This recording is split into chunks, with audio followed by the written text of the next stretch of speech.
ಸಭೆ ವಿಚಾರದ ಬಳಿಕ ಇವತ್ತು ಬದ್ರಿಕೊಪ್ಪಲಿನಲ್ಲಿ ನೀರವ ಮೌನ ಆವರಿಸಿದೆ. ಇವತ್ತು ಕೇಂದ್ರ ಸಚಿವರಾಗಿರುವಂತಹ ಎಚ್.ಡಿ. ಕುಮಾರಸ್ವಾಮಿ ಅವರು ಎರಡನೇ ಬಾರಿಗೆ ನಾಗಮಂಗಲಕ್ಕೆ ಆಗಮಿಸಿ ಬದ್ರಿಕೊಪ್ಪಲಿಗೆ ಹೋಗಿ ಅಲ್ಲಿನ ಪರಿಸ್ಥಿತಿಯನ್ನ ಅವಲೋಕಿಸಿ ಬಂದಿದ್ದಾರೆ. ಈಗ ನಮ್ಮೊಂದಿಗೆ ಕೇಂದ್ರ ಸಚಿವರಿದ್ದಾರೆ, ಅವ್ರನ್ನ ಮಾತಾಡ್ತಾ ಹೋಗ್ತೀನಿ. ಸಚಿವರೇ, ಇವತ್ತು ನೀವು ಬದ್ರಿಕೊಪ್ಪಲಿಗೆ ಹೋಗಿದ್ರಿ, ಒಂದು ವಿಚಾರ ಕೇಳ್ಪಟ್ವಿ. ಇವತ್ತು ಗಣೇಶ ವಿಸರ್ಜನೆ ಮಾಡೋದಕ್ಕೂ ಕೂಡ ಬದ್ರಿಕೊಪ್ಪಲಿನಲ್ಲಿ ಹುಡುಗರು ಇಲ್ಲ, ಎಲ್ಲ ಊರನ್ನ ಬಿಟ್ಟು ಬೇರೆ ಕಡೆ ಹೋಗಿದ್ದಾರೆ, ಆತಂಕದ ವಾತಾವರಣ ನಿರ್ಮಾಣ ಆಗಿದೆ ಅಂತ ಹೇಳಿ ನೀವು ಅಲ್ಲಿ ಭೇಟಿ ಕೊಟ್ಟಂತ ಸಂದರ್ಭದಲ್ಲಿ ಪರಿಸ್ಥಿತಿ ಹೇಗಿತ್ತು? ಅಲ್ಲಿಯ ಮಹಿಳೆಯರು ಮತ್ತು ತಾಯಂದಿರ ಪರಿಸ್ಥಿತಿಗಳು ಆತಂಕದಲ್ಲಿರ್ತಕ್ಕಂಥದ್ದು ಕಾಣುತ್ತೆ. ಹಲವಾರು ಜನ ಅವತ್ತಿನ ಘಟನೆಯ ಹಿನ್ನೆಲೆಯಲ್ಲಿ ಭಯಭೀತರಾಗಿ ಊರು ಬಿಟ್ಟು ಹೋಗಿದ್ದಾರೆ. ಮನೇಲಿ ಮಲಗಿದ್ದಂಥವರು ಸಹ ಆ ಸಂದರ್ಭದಲ್ಲಿ ಮನೆಗಳಿಗೆ ಪೊಲೀಸ್ ಇಲಾಖೆ ಅಧಿಕಾರಿಗಳು ಬಾಗಿಲು ತಟ್ಟಿ ನುಗ್ಗದಂಥ ಒಂದು ಹಿನ್ನೆಲೆಗಳೇನಿದೆ, ಭಯಭೀತರಾಗಿ ಹೋಗಿರ್ತಕ್ಕಂಥದ್ದು ನಿಜ. ಇನ್ನೂ ಹಲವಾರು ಕುಟುಂಬದ ದುಡಿಮೆ ಮಾಡ್ತಕ್ಕಂಥವ್ರು ಊರಿಗೆ ಬಂದಿಲ್ಲ. ಅವ್ರಿಗೆ ಎಲ್ಲರಿಗೂ ಇವತ್ತು ಒಂದು ಸ್ಥೈರ್ಯ ಹೇಳಿ ಬಂದು ಅವರವರ ಕೆಲಸಗಳನ್ನ ಮಾಡ್ಕೊಳ್ತಕ್ಕಂಥದ್ದಕ್ಕೆ ಮನವಿ ಮಾಡಿದ್ದೇನೆ. ಅಧಿಕಾರಿಗಳಿಗೂ ಸಲಹೆ ಕೊಟ್ಟಿದ್ದೇನೆ. ಇಲ್ಲಿವರೆಗೆ ಮಾಡಿರ್ತಕ್ಕಂಥದ್ದು ಕೇಸ್ ಬುಕ್ ಆಗಿರೋದು, ಜೈಲಿಗೆ ಕಳಿಸಿರೋದು, ಇದೆಲ್ಲ ಓಕೆ. ಫರ್ದರ್ ಇದನ್ನು ಹೇಳ್ಕೊಂಡು ಹೋಗಬೇಡಿ. ಗ್ರಾಮ ಶಾಂತವಾಗಿದೆ, ನಗರವೂ ಶಾಂತವಾಗಿದೆ. ನಾನು ಎರಡೂ ಸಮಾಜದ ಬಗ್ಗೆನೂ ಹೇಳೋದು. ನಾನು ಎರಡೂ ಸಮಾಜದಲ್ಲೂ ಮತ್ತೆ ಅರೆಸ್ಟ್ ಮಾಡ್ತಕ್ಕಂಥ ಇದರ ಅವಶ್ಯಕತೆ ಇದೆ. ಎಲ್ಲ ಶಾಂತಿಯಿಂದ ಇದ್ದಾರೆ. ಇಲ್ಲಿ ರಾಜಕೀಯದ ಅವಶ್ಯಕತೆ ಇದೆ. ಇನ್ನು ಉಳಿದು ಜೈಲಲ್ಲಿ ಇರ್ತಕ್ಕಂಥವ್ರ ಬಗ್ಗೆ ಕಣ್ಣಲ್ಲಿ ನೀರಾಗ್ತಕ್ಕಂಥ ಆ ತಾಯಂದಿರ ಪರಿಸ್ಥಿತಿಯನ್ನು ಗಮನಿಸಿದ್ದೇವೆ. ಅದು ನೋಡೇ ನಾನು ಬಂದಿದ್ದೆ. ಇವತ್ತು ಟಿ ವಿಗಳಲ್ಲಿ ನೋಡಿ ನಾನು ಛತ್ತೀಸ್ಗಢದಲ್ಲಿ ಪ್ರವಾಸದಲ್ಲಿದ್ದೆ. ಅದು ನೋಡಿ ಇವತ್ತು ಬಂದಿದ್ದೇನೆ. ನನ್ನ ಜವಾಬ್ದಾರಿ ಇದೆ. ಕಾನೂನಿನ ವ್ಯಾಪ್ತಿಯೊಳಗೆ ಕೋರ್ಟ್ ಮುಖಾಂತರ ಜಾಮೀನಿನ ವಕೀಲನಿಟ್ಟು ಬಿಡಿಸ್ಬೇಕು ಅವರು. ಅದಕ್ಕೆ ಒಂದು ವಿಂಗನ್ನು ಇವತ್ತು ನಮ್ಮ ಸುರೇಶ್ ಗೌಡ್ರಿಗೆ ಹೇಳಿದ್ದೇನೆ. ಇಬ್ಬರು ಲಾಯರ್ಗಳನ್ನು ಅವ್ರನ್ನ ಜಾಮೀನು ಕೊಟ್ಟು ಬಿಡಿಸ್ತಕ್ಕಂಥದ್ದು. ಅದು ಎರಡೂ ಸಮಾಜದಲ್ಲಿ. ನಾನು ಬರೀ ನಮ್ಮ ಸಮಾಜದೇ ಬಿಡಿಸಿ ಅಂತಲೂ ಹೇಳಿಲ್ಲ. ಯಾರೋ ತಪ್ಪು ಮಾಡ್ಕೊಂಡ್ಬಿಟ್ಟಿದ್ದಾರೆ.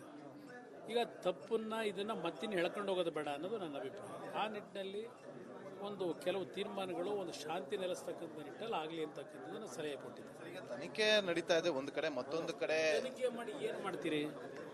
PFI ಹೆಸರು ಕೇಳಿ ಬರ್ತಾ ಇದೆ, ಬಾಂಗ್ಲಾದೇಶದ ಹೆಸರು ಸುರೇಶ್ ಗೌಡ್ರೆ ಗಂಭೀರವಾದಂತ ಆರೋಪ ಮಾಡಿದ್ರು.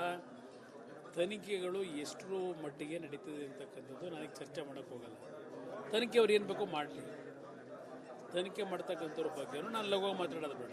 ಬಟ್ ಅಮಾಯಕರನ್ನ ಮತ್ತೆ ಸುಮ್ಮನೆ ಇತರರು ಅಂತ ಸೇರಿಸಿ ಸಿಕ್ತವ್ರನ್ನ ಪುನಃ ಅರೆಸ್ಟ್ ಮಾಡ್ತಕ್ಕಂಥದ್ದಕ್ಕೆ ಹೋದರೆ ಇವ್ರು ಶಾಂತಿ ತರಲಿಕ್ಕಾಗತ್ತಾ? ಜನ ಮತ್ತೆ ದಂಗೆ ಹೇಳ್ತಾರೆ. ಆ ಪರಿಸ್ಥಿತಿ ಬರ್ತದೆ. ಅದು ಆಗೋದು ಬೇಡ.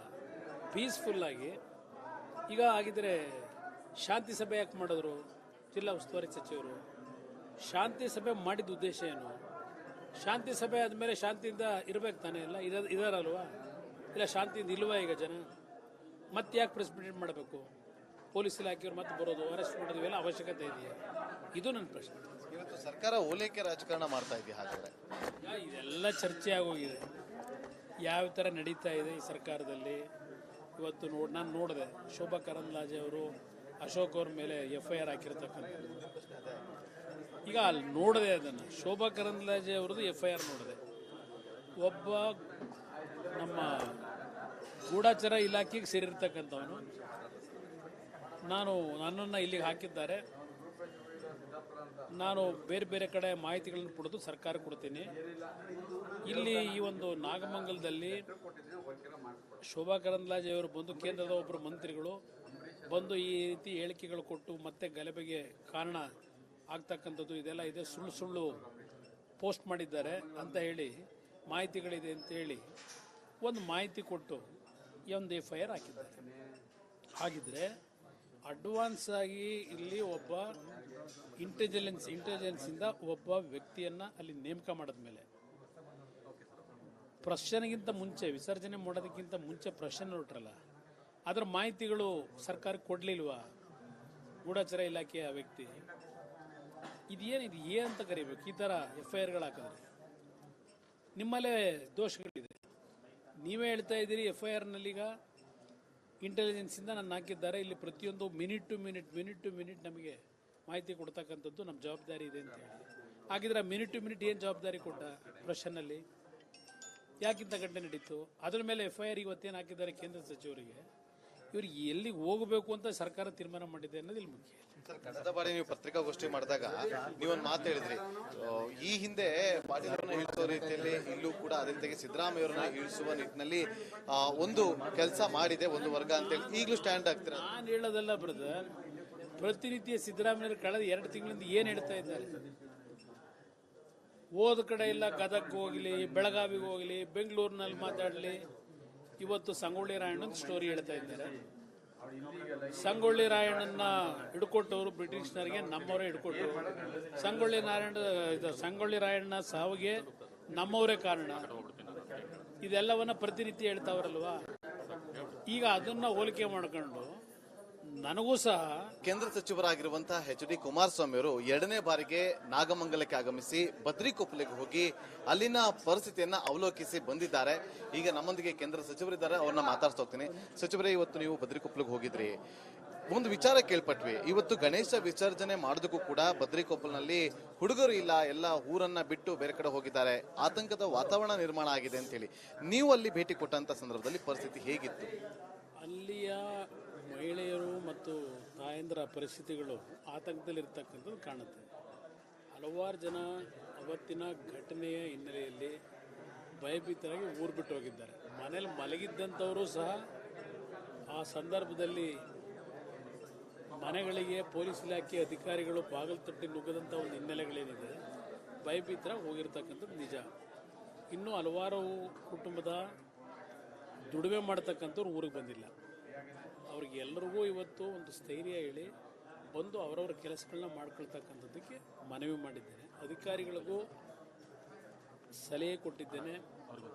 ಇಲ್ಲಿವರೆಗೆ ಮಾಡಿರ್ತಕ್ಕಂಥದ್ದು ಕೇಸ್ ಬುಕ್ ಆಗಿರೋದು, ಜೈಲಿಗೆ ಕಳಿಸೋದು, ಇದೆಲ್ಲ ಓಕೆ. ಫರ್ದರ್ ಇದನ್ನು ಹೇಳ್ಕೊಂಡು ಹೋಗಬೇಡಿ. ಗ್ರಾಮ ಶಾಂತವಾಗಿದೆ, ನಗರವೂ ಶಾಂತವಾಗಿದೆ. ನಾನು 2 ಸಮಾಜದ ಬಗ್ಗೆನೂ ಹೇಳೋದು. ನಾನು 2 ಸಮಾಜದಲ್ಲೂ ಮತ್ತೆ ಅರೆಸ್ಟ್ ಮಾಡ್ತಕ್ಕಂಥ ಇದರ ಅವಶ್ಯಕತೆ ಇದೆ.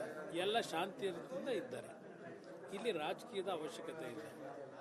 ಇನ್ನು ಉಳಿದ ಜೈಲಲ್ಲಿ ಇರ್ತಕ್ಕಂಥವ್ರ ಬಗ್ಗೆ ಕಣ್ಣಲ್ಲಿ ನೀರು ಹಾಕ್ತಕ್ಕಂಥ ಆ ತಾಯಂದ್ರ ಪರಿಸ್ಥಿತಿಯನ್ನು ಗಮನಿಸಿದ್ದೇವೆ. ಅದು ನೋಡೇ ನಾನು ಬಂದಿದ್ದೆ. ಇವತ್ತು ಟಿ ವಿಗಳಲ್ಲಿ ನೋಡಿ, ನಾನು ಛತ್ತೀಸ್ಗಢದಲ್ಲಿ ಪ್ರವಾಸದಲ್ಲಿದ್ದೆ, ಅದು ನೋಡಿ ಇವತ್ತು ಬಂದಿದ್ದೇನೆ. ನನ್ನ ಜವಾಬ್ದಾರಿ ಇದೆ.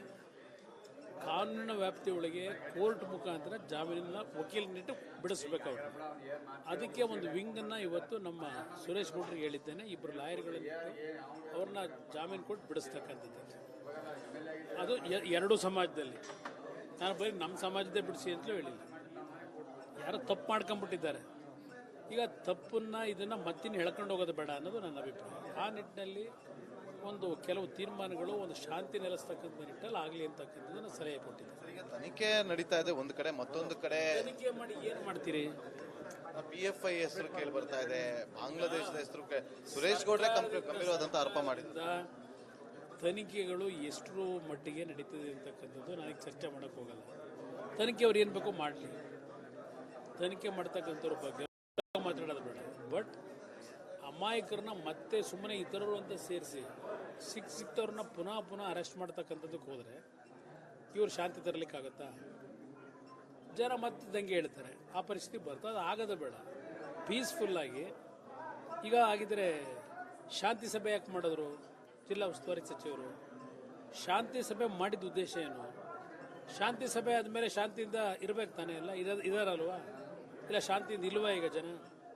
ಮತ್ತೆ ಯಾಕೆ ಪ್ರೆಸ್ ಮೀಟ್ ಮಾಡಬೇಕು? ಪೊಲೀಸ್ ಇಲಾಖೆಯವ್ರು ಮತ್ತೆ ಬರೋದು, ಅರೆಸ್ಟ್ ಮಾಡೋದು, ಇವೆಲ್ಲ ಅವಶ್ಯಕತೆ ಇದೆಯಾ? ಇದು ನನ್ನ ಪ್ರಶ್ನೆ. ಇವತ್ತು ಸರ್ಕಾರ ಓಲೈಕೆ ರಾಜಕಾರಣ ಮಾಡ್ತಾ ಇದೆಯಾ? ಹಾಗಾದ್ರೆ ಇದೆಲ್ಲ ಚರ್ಚೆ ಆಗೋಗಿದೆ. ಯಾವ ಥರ ನಡೀತಾ ಇದೆ ಈ ಸರ್ಕಾರದಲ್ಲಿ. ಇವತ್ತು ನಾನು ನೋಡಿದೆ, ಶೋಭಾ ಕರಂದ್ಲಾಜೆ ಅವರು ಅಶೋಕ್ ಅವ್ರ ಮೇಲೆ FIR ಹಾಕಿರ್ತಕ್ಕಂಥದ್ದು.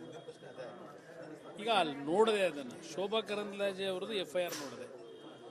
ಒಬ್ಬ ನಮ್ಮ ಗೂಢಾಚಾರ ಇಲಾಖೆಗೆ ಸೇರಿರ್ತಕ್ಕಂಥವನು. ನನ್ನನ್ನು ಇಲ್ಲಿಗೆ ಹಾಕಿದ್ದಾರೆ. ನಾನು ಬೇರೆ ಕಡೆ ಮಾಹಿತಿಗಳನ್ನು ಪಡೆದು ಸರ್ಕಾರ ಕೊಡ್ತೀನಿ. ಇಲ್ಲಿ ಈ ಒಂದು ನಾಗಮಂಗಲದಲ್ಲಿ ಶೋಭಾ ಕರಂದ್ಲಾಜೆ ಅವರು ಬಂದು, ಕೇಂದ್ರದ ಒಬ್ಬರು ಮಂತ್ರಿಗಳು ಬಂದು ಈ ರೀತಿ ಹೇಳಿಕೆಗಳು ಕೊಟ್ಟು ಮತ್ತೆ ಗಲಭೆಗೆ ಕಾರಣ ಆಗ್ತಕ್ಕಂಥದ್ದು ಇದೆಲ್ಲ ಇದೆ, ಸುಳ್ಳು ಪೋಸ್ಟ್ ಮಾಡಿದ್ದಾರೆ ಅಂತ ಹೇಳಿ, ಮಾಹಿತಿಗಳಿದೆ ಅಂತ ಹೇಳಿ ಒಂದು ಮಾಹಿತಿ ಕೊಟ್ಟು ಒಂದು FIR ಹಾಕಿದ್ದಾರೆ. ಹಾಗಿದ್ರೆ ಅಡ್ವಾನ್ಸ್ ಆಗಿ ಇಲ್ಲಿ ಒಬ್ಬ ಇಂಟೆಲಿಜೆನ್ಸಿಂದ ಒಬ್ಬ ವ್ಯಕ್ತಿಯನ್ನು ಅಲ್ಲಿ ನೇಮಕ ಮಾಡಿದ್ಮೇಲೆ ಪ್ರಶ್ನೆಗಿಂತ ಮುಂಚೆ ವಿಸರ್ಜನೆ ಮಾಡೋದಕ್ಕಿಂತ ಮುಂಚೆ ಪ್ರಶ್ನೆ ಹೊರಟ್ರಲ್ಲ, ಅದರ ಮಾಹಿತಿಗಳು ಸರ್ಕಾರಕ್ಕೆ ಕೊಡಲಿಲ್ವಾ?